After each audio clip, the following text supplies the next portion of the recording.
एक शांत घाटी में लेंचो का अकेला घर एक छोटी पहाड़ी पर था, जहां से दूर दूर तक फैली हरियाली और खेतों का नजारा दिखता था।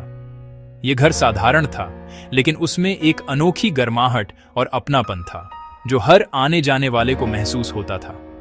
उसके घर के चारों ओर पके हुए मकई के खेत और खिले हुए बीन्स की कतारें थीं, जो उसकी मेहनत और लगन की गवाही देती थीं। इन खेतों की हरियाली में लेंचो की उम्मीदें और सपने पलते थे। लेंचो एक मेहनती किसान था जो अपनी जमीन और परिवार से बहुत जुड़ा हुआ था। वह हर सुबह सूरज के साथ उठता, खेतों में काम करता और शाम को थका हारा घर लौटता, लेकिन उसके चेहरे पर संतोष की मुस्कान हमेशा रहती थी। उसकी जिंदगी कुदरत के हिसाब से चलती थी। मौसम का हर बदलाव, हर बादल, हर बूंद उसके लिए मायने रखती थी। वह आसमान को देखकर आने वाले दिनों का अंदाजा लगाता था। वह मजबूत, अथक और पढ़ा लिखा था, जो उसकी दुनिया में कम ही देखने को मिलता था। उसकी शिक्षा ने उसे औरों से अलग बनाया था और उसकी सोच में गहराई ला दी थी। उसका परिवार उस पर निर्भर था और लेंचो भी अपने परिवार के लिए हर कठिनाई का सामना करने को तैयार रहता था। उसके बच्चों की हंसी और पत्नी की मुस्कान ही उसकी असली कमाई थी। उनकी खुशी फसलों की अच्छी सेहत से जुड़ी थी। जब खेत लहलहाते तो घर में भी रौनक रहती। हर फसल के साथ उनकी उम्मीदें भी बढ़ती जाती थीं। लेंचो की सबसे बड़ी दौलत उसके उगाए हुए सुनहरे मकई थे, जिनमें उसकी मेहनत, पसीना और सपने समाये हुए थे।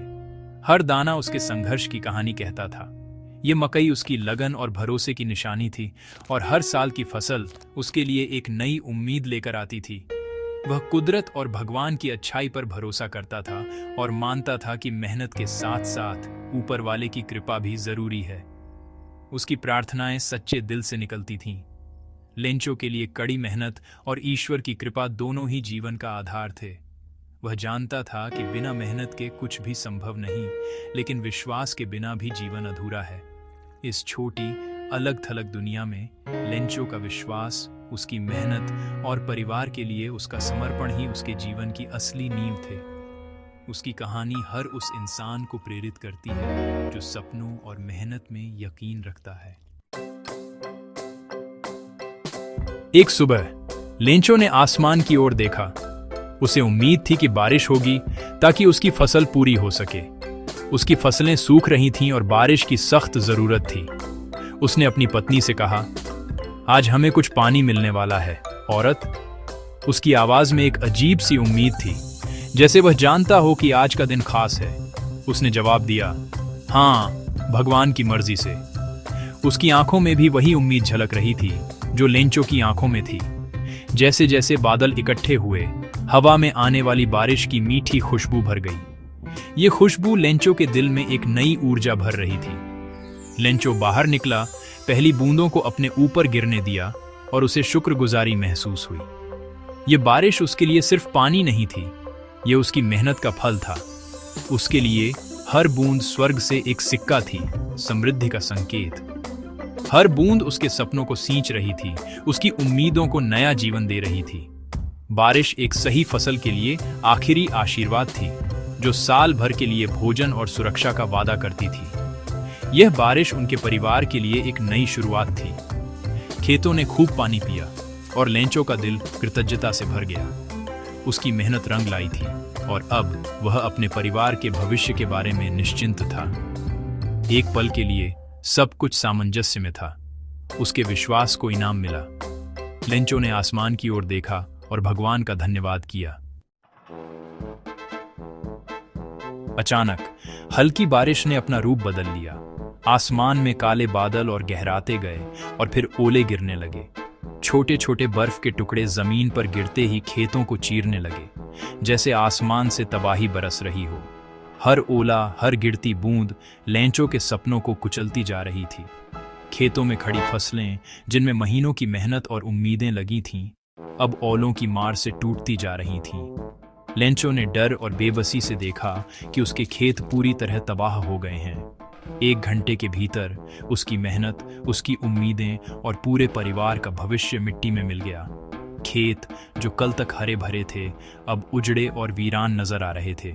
घाटी जो कभी जीवन से भरी थी, अब सफेद बर्फ की चादर में लिपटी थी। दूर दूर तक सिर्फ बर्बादी का मंजर था।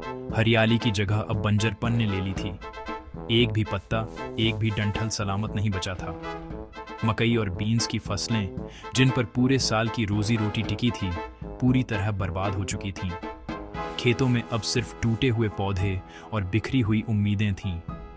लेंचो का दिल गहरे दुख और निराशा से भर गया। उसकी आंखों में आंसू थे, लेकिन वह जानता था कि रोने से कुछ नहीं बदलेगा। उसने अपने जीवन में कई मुश्किलें देखी थीं, लेकिन ऐसी तबाही पहली बार देखी थी। टिड्डियों का हमला भी इतना नुकसान नहीं करता।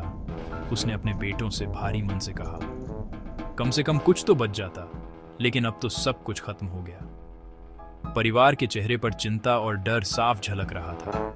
उस रात घर में गहरी खामोशी थी। कोई कुछ बोल नहीं रहा था। सबकी आंखों में एक ही सवाल था, अब आगे क्या होगा? भूख और तंगी की हकीकत सबके सामने थी और भविष्य अंधकारमय लग रहा था।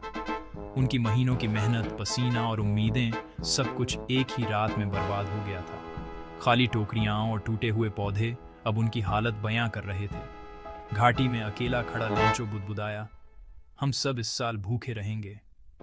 उसकी आवाज में डर और बेबसी थी, जैसे वह खुद को दिलासा देने की कोशिश कर रहा हो, लेकिन उसे पता था कि हालात बहुत मुश्किल हैं। सुबह की पहली किरण के साथ भी कोई उम्मीद नहीं जगी। खेतों में सिर्फ बर्बादी थी और लेंचो के चेहरे पर गहरी निराशा छाई हुई थी। एक नई शुरुआत की जगह अब सिर्फ चिंता और डर था। घर के अंदर अंधेरा और डर छाया हुआ था।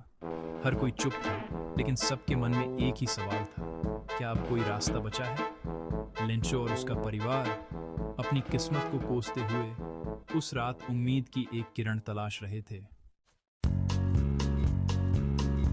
तबाही के बावजूद लेंचो का विश्वास डिगा नहीं। उसे विश्वास था कि भगवान सब कुछ देखते हैं और उसके परिवार को भूखा नहीं मरने देंगे। रात भर एक योजना बनी। वह भगवान को एक पत्र लिखेगा, मदद मांगेगा। यह कार्य लेंचो के लिए स्वाभाविक लगा, एक ऐसे आदमी के लिए जो कड़ी मेहनत और भगवान के हस्तक्षेप दोनों में विश्वास करता था। सुबह होते ही उसका संकल्प तय था, वह सीधे सर्वशक्तिमान से अपील करेगा। नुकसान की निराशा की जगह एक मकसद की भावना ने ले ली।